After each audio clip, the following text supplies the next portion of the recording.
مثل الذين حملوا التوراة ثم لم يحملوها كمثل الحمار يحمل أسفارا بئس مثل القوم الذين كذبوا بآيات الله والله لا يهدي القوم الظالمين. Bismillah, Assalamualaikum warahmatullahi wabarakatuh. Innal hamdalillah nahmaduhu wa nasta'inuhu wa nastaghfiruh wa na'udzu billahi min syururi anfusina wa min sayyiati a'malina may yahdihillahu fala mudhillalah wa may yudlil fala hadiyalah. Asyhadu an la ilaha illallah wahdahu la syarikalah wa asyhadu anna Muhammadan 'abduhu wa rasuluhu sallallahu alaihi wa ala alihi wa ashabihi wa tabi'in wa tabi'it tabi'in wa man tabi'ahum bi ihsanin ila yaumiddin. Ya ayyuhalladzina amanu taqullaha haqqa tuqatih wa la tamutunna illa wa antum muslimun. Ya ayyuhan nasu taqu rabbakumul ladzi khalaqakum min nafsin wahidah wa khalaqa minha zawjaha wa batha minhuma rijalan katsiran wa nisaa'a wattaqullaha alladzi tasaaluna bihi wal arham innallaha kana 'alaikum raqiba. Ya ayyuhalladzina amanu taqullaha wa qulu qawlan sadida yuslih lakum a'malakum wa yaghfir lakum dzunubakum wa may yuti'illaha wa rasulahu faqad faza fawzan 'azima. Amma ba'd, fa inna khairal hadithi kitabullah wa khairal hadi hadi Muhammadin sallallahu alaihi wa ala alihi wa sallama wa syarrul umuri muhdatsatuha fa inna kulla muhdatsatin bid'ah wa kulla bid'atin dhalalah wa kulla dhalalatin finnar. Tsumma amma ba'd. Alhamdulillah, kita bersyukur kepada Allah tabaraka wa taala. Di sore hari yang berbahagia ini kita dimudahkan oleh Allah tabaraka wa taala, kita diberikan taufik oleh Allah tabaraka wa taala, hidayahnya, bimbingannya untuk kemudian bisa bersama-sama hadir, duduk, bersimpu di salah satu rumah dari rumah Allah untuk bermajelis ta'lim, untuk kemudian menimba ilmu, untuk kemudian bermuhasabah terhadap hari-hari yang telah berlalu dari diri kita. Jamaah sekalian rahimani wa rahimakumullah, telah berlalu bulan Ramadan. Ketika kita melihat berlalunya bulan Ramadan, ini pun merupakan pelajaran bagi kita bahwa yang namanya Ramadan akan berlalu dan Ramadan pasti berlalu.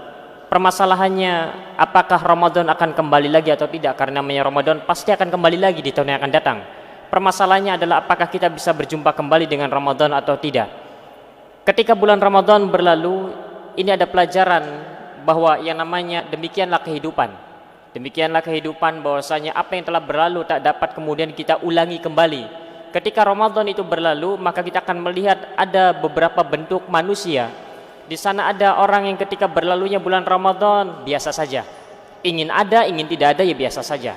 Di sana ada ketika berlalunya bulan Ramadan, seorang itu mengetahui keutamaan dan kemuliaan bulan Ramadan, namun ia biasa saja juga. Ada di antara manusia yang kemudian datang bulan Ramadan bermaksiat. Ada kemudian manusia dia mengetahui kemuliaan dan keutamaan bulan Ramadan, datang bulan Ramadan biasa saja. Kita dimanfaatkan dengan baik kemuliaan dan keutamaan yang ada di dalamnya tersebut.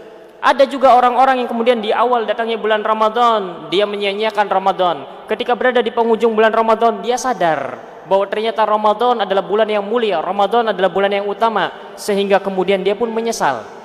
Dia menyesal karena telah melalaikan, menyia-nyiakan bulan Ramadan. Lalu kemudian bagaimana caranya? Ia pun berupaya, berusaha agar kemudian mengakhiri perjumpaannya dengan bulan Ramadan. Ia tutup bulan Ramadan dengan akhir yang sangat indah. Lalu dia pun maksimalkan keadaan di akhir-akhir bulan Ramadan tersebut. Ada juga orang-orang yang kemudian dari awal dia sudah mengetahui keutamaan dan kemuliaan bulan Ramadan, sehingga benar-benar dia manfaatkan dengan baik bulan Ramadan, sehingga tak tersisa dari bulan Ramadan kecuali ia maksimalkan dengan ketaatan kebaikan. Demikian pula halnya dengan kehidupan ini.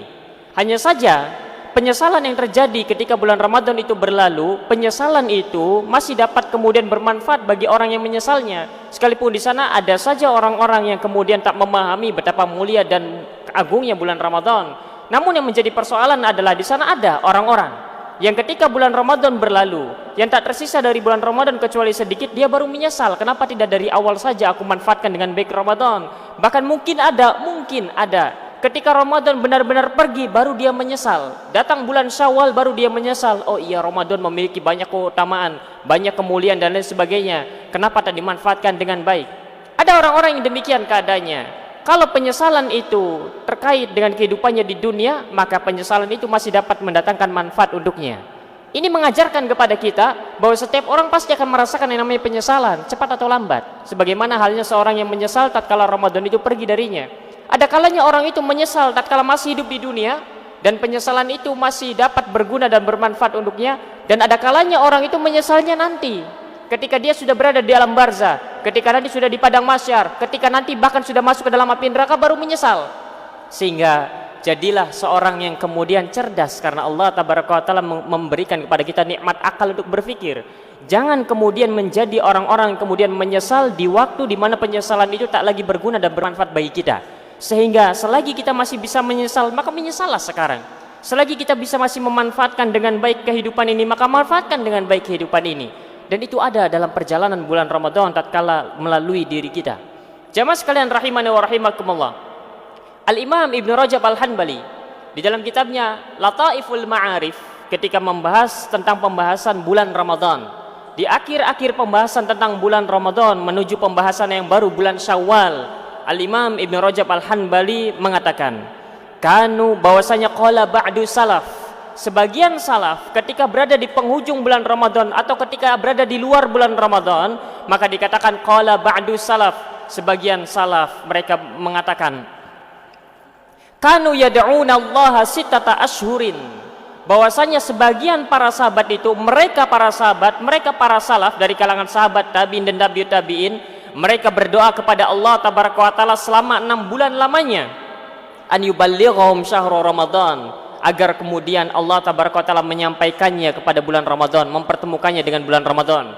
Sebelum datangnya bulan Ramadan, 6 bulan sebelum datangnya bulan Ramadan, para salaf itu mereka berdoa kepada Allah agar dipertemukan dengan bulan Ramadan.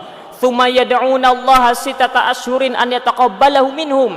Kemudian 6 bulan setelah Ramadan, 6 bulan sebelum Ramadan, para salaf mereka biasa berdoa kepada Allah tabaraka wa taala untuk diperjumpakan, bertemukan dengan bulan Ramadan. Dan 6 bulan setelah bulan Ramadan, dari mulai selesainya bulan Ramadan, selama 6 bulan lamanya mereka berdoa kepada Allah tabaraka wa taala agar menerima amal yang telah mereka kerjakan di dalam bulan Ramadan. Ini adalah potret kebiasaan salaf tatkala Ramadan itu pergi darinya. Dimulai dari kepergian Ramadan, para salaf selalu berdoa kepada Allah tabaraka wa taala agar kiranya amalan-amalan yang dikerjakannya di dalam bulan Ramadan itu diterima oleh Allah tabaraka wa taala. Qala Abdul Aziz ibn Abi Ruwad, Al-Imam Ibn Rajab Al-Hanbali membawakan riwayat yang lain, bahwasanya Al-Imam Abdul Aziz ibn Abi Ruwad mengatakan, adraktuhum yajtahiduna fil amali salih. Aku mendapati para salaf itu, mereka adalah orang-orang yang paling bersungguh-sungguh untuk beramal soleh. Mereka adalah orang yang paling maksimal dalam beramal soleh. Mereka adalah orang yang paling benar-benar mengerjakan amal soleh itu dengan sebenar-benarnya. Fa'idha fa'aluhu waqa'a alaihi milham ayaqbalu minhum amla. Ketika mereka telah mengerjakan amal soleh, padahal mereka adalah orang-orang yang paling bersungguh-sungguh mengerjakan amal soleh, tatkala selesai mengerjakan amal soleh, menimpa kepada mereka rasa cemas, menimpa kepada mereka rasa khawatir, menimpa kepada mereka rasa takut. Ayat ayyaqabbala minhum amla, apakah Allah tabaraka wa taala akan menerima amalanku ini atau tidak? Sehingga itulah yang dilakukan para salaf ketika mereka berusaha, berupaya, bekerja keras, beramal soleh, dengan melihat perjalanan hidup mereka para salaf. Mereka saja sudah berada di puncak amalan, mereka masih takut jangan-jangan amalannya ditolak oleh Allah. Sedangkan kita yang sudah sedikit ini beramal kemudian merasa bahwa kita adalah kekasih Allah, kita adalah waliullah, kita adalah ini, kita adalah orang soleh dan lain sebagainya. Sehingga perlu bagaimana caranya untuk mengikis kedengkian dalam kolbu. Lihat perjalanan mereka, kehidupan mereka. Bagaimana caranya agar diri ini tidak mudah ujub, tidak mudah takabur. Lihat kisah-kisah mereka. Bagaimana ibadah mereka, bagaimana kesungguhan mereka dalam menuntut ilmu, bagaimana kesungguhan mereka dalam mengerjakan sholat, dalam memperbagus sholat, bagaimana mereka dalam ibadah yang lainnya, sedekah, infak, kemudian berzikir, berpuasa dan lain sebagainya. Kalau mereka, ini bedanya dengan kita.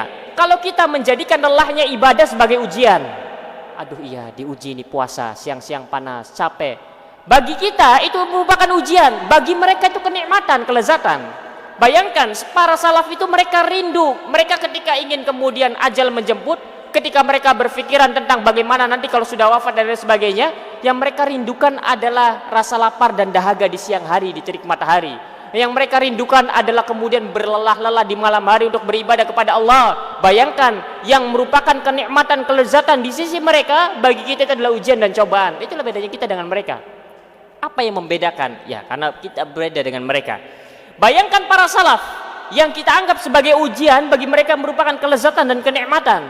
Dan itulah yang mereka rindukan dalam kehidupan ini. Bayangkan, kita belum sampai kepada titik itu. Bagaimana caranya untuk bisa sampai kepada titik tersebut? Bahwa yang namanya rasa lapar, dahaga, yang namanya begadang, menahan kantuk di malam hari untuk beribadah kepada Allah merupakan sebuah kelezatan, sebuah kenikmatan. Sedangkan kita tatkala ibadah kok tak merasakan itu, bahkan yang ada adalah beban dan lain sebagainya. Apa yang salah dari diri kita? Ya banyak sekali. Sehingga bayangkan, mereka yang telah berada di puncak ibadah saja, di puncak ibadah, mereka masih khawatir amalnya diterima atau tidak.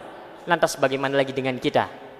Sehingga sesekali kita cobalah untuk merenung, untuk bermuhasabah. Sesekali kita lihat amal soleh apa saja yang telah kita kerjakan. Sesekali bermuhasabah tentang amal soleh kita. Kalau ingin membicarakan keburukan kita sudah sangat banyak sekali, Sesekalilah kita bermuhasabah, merenung akan banyaknya amal soleh yang telah kita kerjakan.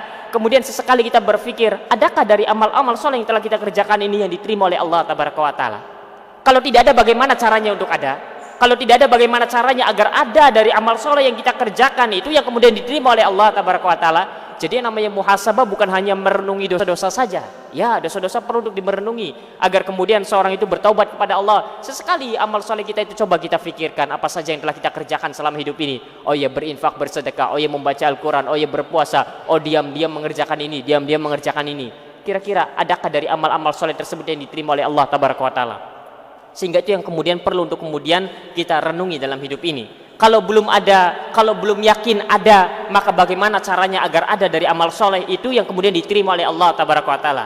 Bagaimana caranya untuk bisa sampai ke sana?